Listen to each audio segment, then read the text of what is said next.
পরম প্রেমময় শ্রী শ্রী ঠাকুর আমার পরমারাধ্যা জগৎ জননী শ্রী শ্রী বড়মা, পরম পূজ্য পাদ শ্রী শ্রী বরদা, পরম পূজ্য পাদ শ্রী শ্রী আচার্য দেবী শ্রীচরণে আমার শতকোটি প্রণাম। আমি শ্যামলী দেবনাথ, শ্যামার পরিবার চ্যানেলের সকল ভাই ও বোনেদের জানাই জয়গুরু ও ভালোবাসা।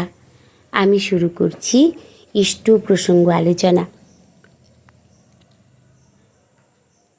ঠাকুর কুষ্টিয়াতে থাকাকালীন একটি ঘটনা আজ আমি বলবো। কুষ্টিয়ার এক মা, মানদা দেবী, তিনি স্বপ্ন দেখলেন ঠাকুর তার কাছে রসগোল্লা খেতে চাইছেন। ঘুম ভেঙে যেতেই মানদা দেবী করুণাময়ের করুণাস্নাত হয়ে কেঁদে ফেললেন। প্রভাত হতেই প্রস্তুতি চলল প্রভুর ইচ্ছা পূরণের বন্দোবস্ত। কুষ্টিয়ারই এক প্রবীণ ভক্ত ডাক্তার হরিপদ সাহা ছিলেন সেই আশ্রমেই ঠাকুর পরিচর্যা নিয়ে। রাত পোহাতেই মানদা দেবী চিঠি লিখতে বসলেন হরিপদ ডাক্তারকে।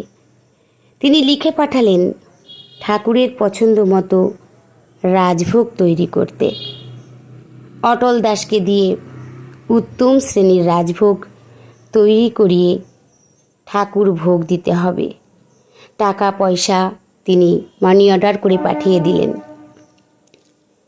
পত্র ও অর্থ পেয়ে হরিপদ ডাক্তার উত্তম রাজভোগ প্রস্তুত করিয়ে মুখ বন্ধ মাটির হাঁড়িতে করে তা ঠাকুরের রান্নাঘরে পৌঁছে দেবার জন্য চলেছেন অন্দরমহলের দরজার দিকে।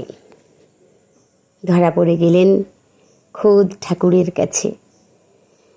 সঙ্গে সঙ্গে দয়াল আমার প্রশ্ন করলেন, কিরে হরিপদ, কনে যাস?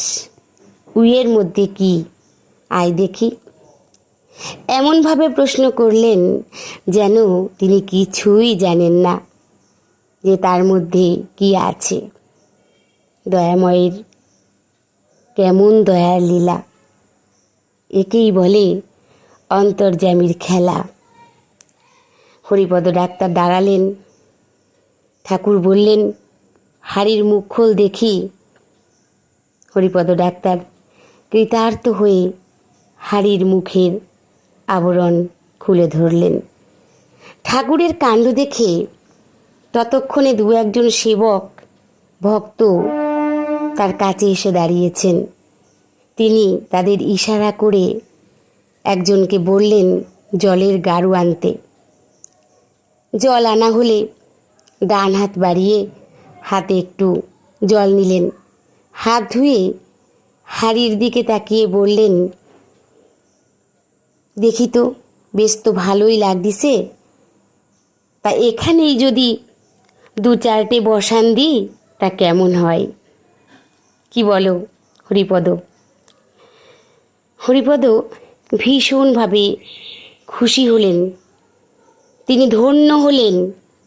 ধন্য হয়ে তিনি সবিনয়ে জবাব দিলেন, সে খুবই ভালো হয়। আপনারই তো ভোগ পাঠিয়েছেন কুষ্টিয়া থেকে এক মা, যতীনবাবু উকিলের স্ত্রী।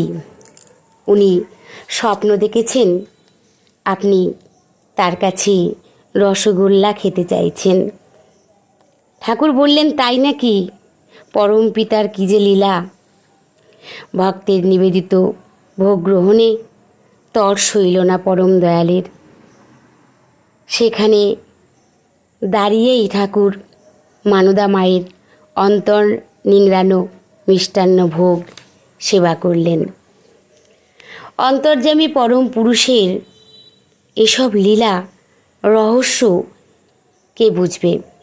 তার তল পাওয়া যায় না।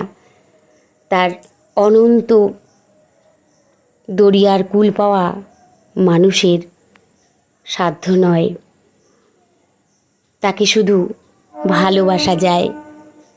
তিনি নিরন্তর ভালোবাসা বিলিয়ে চলেছেন।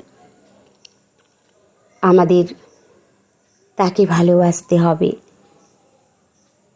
তার ভালোবাসায় যদি চোখে জল আসে, তার ভালোবাসায় যদি কান্না করা যায়, সেটাও আরাম। তিনি তাই বুঝি প্রাণারাম, প্রাণের আরাম। পরম দয়ালের নির্দেশিত পথে সকল সময় আমরা চলার চেষ্টা করব। তিনি সব জানেন, তিনি সব বোঝেন, তিনি সব দেখেন। আমরা সবাই পরম পিতার সন্তান। যারা যারা তার সান্নিধ্যে এসেছেন তাদের জীবন ধন্য। তাকে দর্শন করেছেন, তার সঙ্গে কথা বলেছেন তারা। আমরা আমাদের জন্য রেখে গেলেন আচার্য পরম্পরা। তাই তো কোনো সমস্যার মধ্যে পড়লে আমরা সকলেই সেই পুণ্যধাম দেওঘরে যাব। সেখানে গিয়ে তার মধ্যে দিয়েই পরম পূজ্যপাদ শ্রী শ্রী আচার্যদেবের মধ্য দিয়েই আমরা তাকে দর্শন করতে পারব। তিনি লীলা করে চলেছেন আচার্য পরম্পরার মধ্যে। তাই আসুন, যখনই আমাদের কোনো ইষ্ট কাজ আশীর্বাদ হয়ে আমাদের কাছে আসে, আমরা যেন সেই ইষ্ট কাজ করার জন্য সকল সময় প্রস্তুত থাকি। তাকে মাথায় করে নিয়ে চললে জীবনে ভালো থাকা যায়, সুস্থ থাকা যায়।